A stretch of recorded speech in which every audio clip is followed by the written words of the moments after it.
Mesdames et messieurs, bonjour et bienvenue dans cette nouvelle émission spéciale 100% politique. En l'espace d'une trentaine de jours, l'ancien chef d'État congolais Joseph Kabila a assisté, impuissant à l'écroulement d'un système politique qu'il a érigé durant environ 18 ans de son règne. Sa descente aux enfers a atteint la porte du non-retour lors de la destitution des membres du bureau de l'Assemblée nationale dirigé par une de ses proches, Janine Mabunda. En revanche, le président Félix Tshisekedi a profité de cette fragilité pour établir son hégémonie, gagner en force, afin de déraciner totalement les tentacules du kabylisme. Et si tout était à refaire pour l'ex-chef d'État congolais, ces erreurs ont-elles fini par lui porter préjudice? Quelles leçons pour l'élite politique africaine? Retour sur le parcours d'un homme dont les erreurs grotesques ont précipité dans le déclin son empire politique, avec le coach Patrick Armand-Pognon, stratège politique et fondateur d'Afrique Stratégie. Afrique Stratégie. Afrique Stratégie. Une émission 100% africaine. Politique, diplomatie, tactique, consulting, l'art de la gestion. Avec le stratège par excellence, le coach Patrick Armand-Pognon. Coach Patrick Armand-Pognon, bonjour. Bonjour. La descente aux enfers du président Kabila au Congo est-elle due, selon vous, à une mauvaise manipulation stratégique? Oui. Vous savez, le président Kabila, comme beaucoup de chefs d'État africains ayant le courage de dire, n'ont pas fait d'école de stratégie. Même ceux comme le président Ibeka qui ont fait la science politique, vous savez, à l'université, les gens qui enseignent la science politique à l'université même n'ont jamais fait la politique. Donc vous comprenez que ce n'est pas un professeur qui n'a jamais été candidat à aucune élection qui va m'enseigner la science politique. Donc en réalité, retenons que l'Afrique aujourd'hui est vide de stratégie. En termes de compétences stratégiques, on a tout à refaire aujourd'hui en Afrique. Maintenant, il a fait des erreurs stratégiques, oui, mais ces erreurs stratégiques sont dues d'abord au fait qu'on ne sait pas. Deuxièmement, parce qu'on s'entête à ne pas savoir. Parce que l'histoire de l'Afrique regorge de faits qui pouvaient nous permettre d'analyser ces faits, de prendre des résolutions. Je donne un exemple très simple. Lorsque vous prenez le président Nelson Mandela, le président Nelson Mandela a l'habitude de dire, voilà des gens en face de moi qui ont encore l'argent, qui ont encore la police, qui ont encore l'armée. Si je ne tiens pas compte d'eux, ils vont me tuer. Mais vous savez, il a appris ça où? Vous croyez que c'est dans un document de la vie de Thomas Sankara, de la vie de Patrice Lumumba, de la vie de Nkrumah. Il s'est rendu compte qu'en réalité, lorsque tu ne tiens pas compte de la capacité de nuisance de l'autre, il peut te tuer. Ce n'est pas parce que tu as raison qu'il faut écraser l'autre. Il faut savoir raison garder. Donc, si les hommes d'État africains avaient comme Nelson Mandela la possibilité d'analyser, la possibilité d'appréhender, la possibilité de lire les faits, ils auraient compris les erreurs à ne pas faire. Ils n'auraient pas fait comme Kabila qui aujourd'hui a amorcé la descente aux enfers. Coach Patrick Armand-Pognon, la chute des régimes politiques en Afrique, comme c'était le cas par exemple au Mali avec le président Ibeka et même avec le président Kabila dont nous parlons aujourd'hui, est-ce pour vous un manque de valeurs éthiques et morales? Si vous dites valeurs éthiques et morales en français courant comme ça, c'est comme si on avait dit qu'ils sont amorales. Mais quand vous parlez de valeurs éthiques et morales, mis dans la stratégie, les 5 variables stratégiques qu'on enseigne dans les écoles de guerre aux généraux de l'armée. Les 5 variables stratégiques, première valeur, valeur morale. Première valeur stratégique, variable stratégique, les valeurs morales de la personne. Les amis, comprenez très bien. Sans Dieu, on n'est rien. Avec Dieu, on fait la majorité. Vous savez, c'est vrai que les politiciens, et même parfois les hommes de Dieu, ils ne savent pas que Dieu a quelque chose à voir avec la politique. Ils ne savent pas que Dieu a quelque chose à voir avec l'argent. C'est pour ça que vous allez voir les hommes de Dieu parfois regarder dans le panier pour voir si les gens ont donné beaucoup. Parce que c'est les hommes qui vont lui donner. Or, Dieu est toujours dans le business de bénir ceux qui ont des valeurs morales. Je vais vous expliquer. Au Mali, le président Tiakounda Traoré, qui a été le président de transition, devait aller avec son parti aux élections législatives. Et avant les élections législatives, il y avait déjà plusieurs partis qui sont sortis de son parti, dont le parti de Ibeka, qui est sorti du même parti, dont le parti de Soumaïla Cissé, qui est sorti du même parti. Donc, ouais, c'est un gros parti, mais il a perdu tellement de militants, tellement de gros cylindrés, qu'il ne sait pas ce que ça va être, les élections qui venaient. Alors, ils m'ont pris pour un séminaire avant que nous puissions aller aux élections. Au démarrage de ce séminaire, je leur ai dit ceci. Vous savez, pourquoi en Afrique, les résultats avant élection sont toujours les résultats après élection. C'est-à-dire, on sait déjà qui va gagner à l'avance. Pourquoi? Parce qu'aucun politicien ne met Dieu au cœur de la politique. Tout le monde considère que Dieu n'a rien à voir avec ça. Le résultat, c'est les arrangements, les manipulations, les fraudes prévues qui marchent. Or, la seule personne capable de renverser la table, c'est Dieu. Donc je leur ai dit, Dieu est caractérisé par quoi? L'amour. Alors j'ai dit, voilà ce qu'on va faire. On va tous se lever dans la salle et embrasser autant de personnes que possible pour témoigner de notre amour. Ce qui fera que Dieu va rentrer dans ce séminaire. Je vais vous dire ce qui s'est passé. Le président Djakunda venait d'amener son parti à voter pour le président ATT. Et l'ennemi juré de son parti, qui l'a combattu le plus, quand il s'est levé comme ça, il voulait embrasser quelqu'un, il est tombé dans la main de son ennemi politique. Et il dit, c'est déjà un fait inédit. Celui-là et moi, on ne se parlait pas. Mais on s'est retrouvés. Bref, on a passé un séminaire dans ces conditions. Élection municipale, premier parti du Mali, son parti. Ce n'est pas tout. Après, vous avez vu, ATT est tombé. Il fallait donc, premier parti, il a donc eu président de l'Assemblée nationale. Après, ATT est tombé. On a fait une négociation. C'est le président de l'Assemblée nationale qui doit être le président de transition. Vous voyez comment un seul séminaire où Dieu a été placé au cœur a permis ça. Alors dites-moi, est-ce que Dieu interviendra s'il n'y a pas de valeur morale? Si un homme politique n'a pas compris ça, il va finir comme Trump, il va finir comme Kabila, il va finir comme beaucoup de personnes, il va finir comme Mobutu, qui après avoir dirigé tout, était le tout-puissant patron, a fini ou incapable d'enterrer dans son pays. Il va finir comme Kabila Père. Kabila Père qui a reçu 3 balles de son propre garde-corps. Vous voyez un peu? C'est-à-dire, sans que Dieu n'est pas dedans, ça ne marche pas. Il n'y a pas de politique sans Dieu. Il n'y a pas de stratégie sans Dieu. Si on n'a pas compris ça, on n'a rien compris de la stratégie. Coach Pognon, la fragilité du président Kabila a quand même entraîné une certaine montée en puissance du président Tshisekedi. Est-ce que c'est pour vous là le signe d'un total déclin du kabylisme? Oui. Parce que quand on dit kabylisme, là, regardez dedans, c'est l'absence de variables stratégiques. Je vais te parler par exemple des valeurs morales. Où est ça? Deuxième chose, vous allez entendre parler du ciel, du terrain. Le ciel, c'est la circonstance. Le président Kabila ne sait pas lire les circonstances, contrairement à tout ce que tout le monde croit. Est-ce que c'est favorable? C'est pas favorable. Voilà, est-ce que c'est favorable? Il n'a pas lu ça. Troisième chose, le terrain.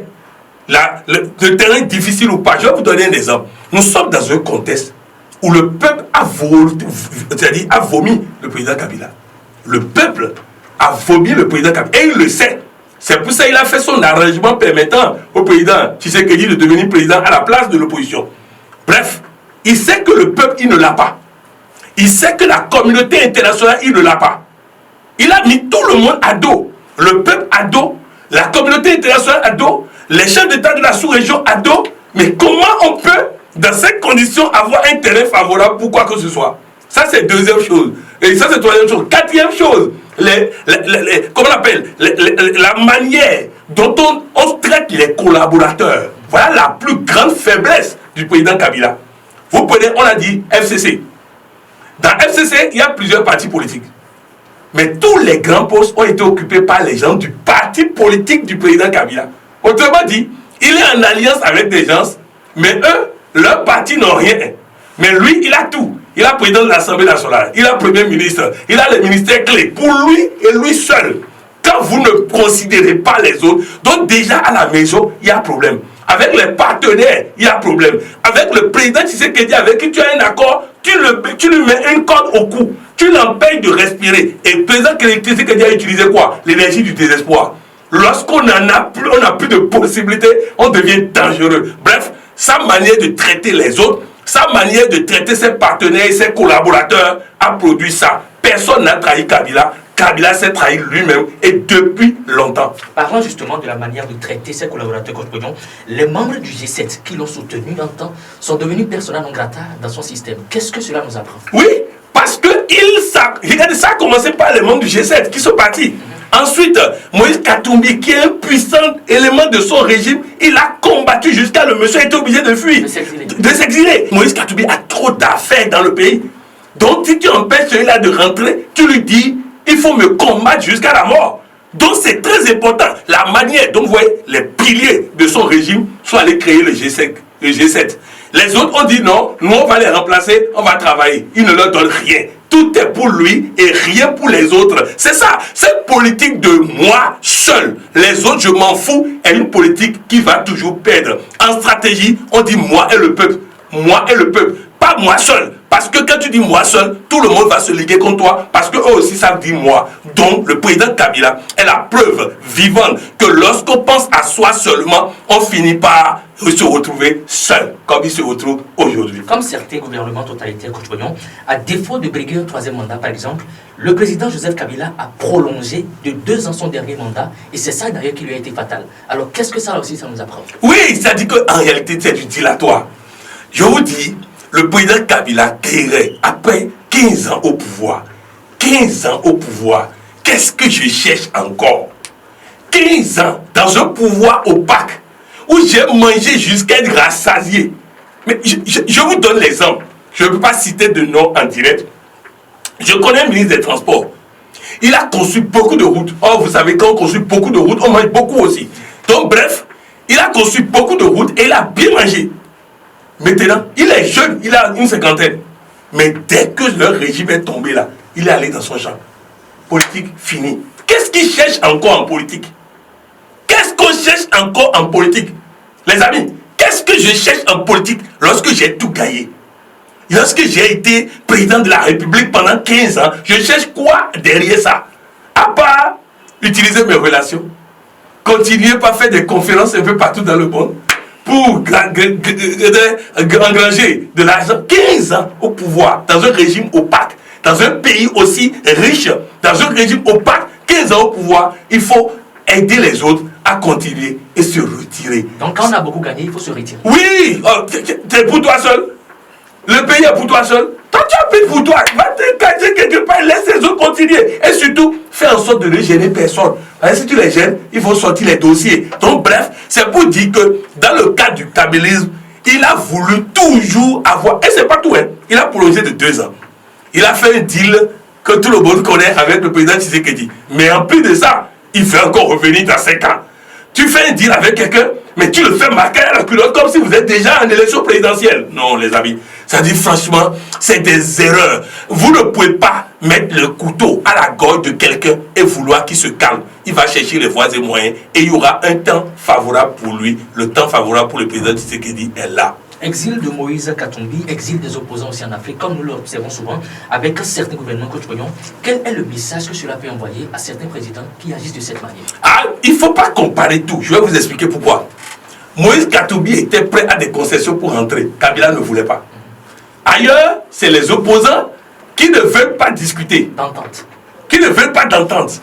Qui disent la seule entente, c'est qui quitte le pouvoir et nous donne le pouvoir.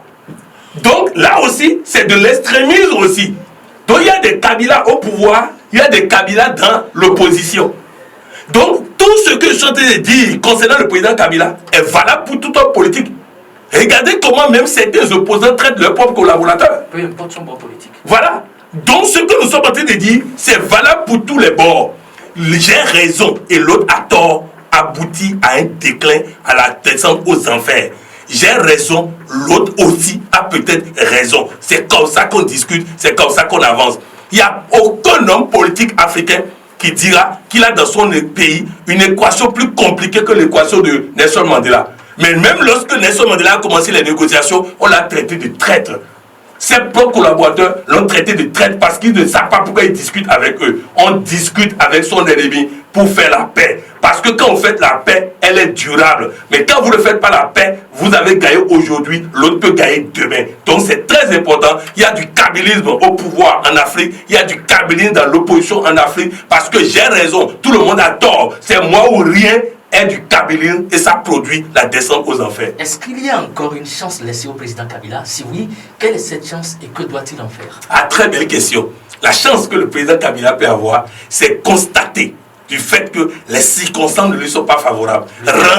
Rentrer lui-même dans la coalition, rentrer lui-même dans l'union sacrée, amener tous ces députés dans l'union sacrée et prendre le temps de préparer le moment favorable pour rebondir. Il faut savoir perdre pour savoir gagner. Il faut savoir perdre pour savoir gagner. Si le président Kabila constate que le vent ne lui est pas favorable, se calme, parce que le président Tshisekedi fera certainement une erreur quelque part et le vent va tourner. Le président Tshisekedi a su attendre. Il a avalé des couleurs, mais il a su attendre. Il faut que le président Kabila rentre dans les rangs et prenne le temps d'attendre, parce que bientôt le vent va tourner encore. Coach Patrick Armand-Pognon, l'approche que vous proposez en tant que stratège politique, est-ce que cela va empêcher les hommes politiques de commettre des erreurs stratégiques? Comment allez-vous y prendre? Ah, ça va être un gros chantier. Ça va être un gros chantier qui commence par ces émissions déjà Afrique Stratégique que nous sommes en train de faire. Il y aura ensuite des formations. Il y aura ensuite du lobbying et du lobbying tout au long de l'Afrique. Il y aura beaucoup de choses. Vous savez, nous avons commencé par faire des expériences, des essais. Nous allons faire beaucoup de choses, mais il est important qu'en dehors des hommes politiques d'aujourd'hui, nous puissions aussi préparer les hommes politiques de demain. Parfois, vous voyez des jeunes de 20 ans, mais ils raisonnent pire que les chefs d'État que nous sommes en train de critiquer. Vous savez, j'étais dans une église où un de nos collaborateurs passait tout le temps à critiquer la dictature du pasteur. Le pasteur allait en voyage, lui a confié la maison. C'est pire que la dictature du pasteur. Donc il y a des jeunes aujourd'hui avec des logiciels de vieux. Il va falloir que nous travaillions à ça. Rappelez-vous, dans les années 1960, il y avait du militantisme, il y avait des formations avant que les chefs d'État n'arrivent au pouvoir. C'est pourquoi vous allez voir que les premiers chefs d'État de l'Afrique avaient une vision, une mission, des valeurs, des stratégies et autres. Après, nous sommes venus avec une génération de on se bagarre dans la rue, on prend le pouvoir. Ce n'est pas la meilleure façon de faire la politique. La meilleure façon de faire la politique, c'est de renverser la table sans que l'autre ne se sente abattu, malheureux et tout ça. Et qu'ensemble, nous puissions gagner et nous allons gagner. Coach Pognon, nous sommes à la fin de cette émission. Mais avant de partir, quel message avez-vous à l'endroit des dirigeants qui font par exemple de la dictature le mode de gestion par excellence? Je vais éviter de tomber dans le mot dictature parce qu'en réalité, la dictature, si vous cherchez bien, le français a mis des pieds dedans et ça ne dit pas exactement ce qu'on a l'intention de dire. Je dirais simplement que tout dirigeant, que ce soit de l'opposition comme de la mouvance, doit comprendre une chose. Les meilleures solutions sont dans la discussion. Comme le président Gbagbo le dit, asseyons-nous, discutons. C'est ça le plus important. Alors quand chacun dit, moi j'ai raison, c'est ce que moi je dis qui va passer. Parfois vous écoutez des gens qui n'ont pas de militants dans la rue, qui n'ont pas de force, qui n'ont pas de possibilité, mais c'est eux qui exigent les conditions. Non, les amis, apprenons à faire l'âne pour avoir le foin. C'est comme ça. La conquête du pouvoir d'État n'est pas faite d'affrontement, elle peut être faite de stratégie. Gagner sans combattre est la meilleure façon de gagner en ayant la paix. Parce que gagner aujourd'hui et perdre 2 mois après et perdre 3 mois après, ce n'est pas gagner. Gagner, c'est gagner sans combattre. La stratégie, on dit, un bon général n'est pas celui qui fait 100 guerres et qui gagne 100 guerres. Un bon général est celui qui gagne 100 guerres sans faire aucune guerre. Il gagne toutes les guerres sans tirer un seul coup de feu. C'est ça, un bon général. C'est sur cette phrase que nous allons clôturer cette émission. Coach Pognon, merci. Merci. C'était l'émission spéciale et politique de ce lundi 1er février 2021. Mesdames et messieurs, merci de nous avoir prêté oreille attentive. Il faut noter à la fin de cette émission qu'il n'y a pas de politique sans Dieu. Et comme le dit un écrivain africain, Apollinaire Agbazaou, tout problème réglé à chaud est souvent réglé à tort. Il est donc important de trouver dans l'entente des fils et filles africains la notice pour le développement et pour l'épanouissement des pays africains. Remerciements à toute l'équipe de réalisation. Mesdames et messieurs, à très bientôt.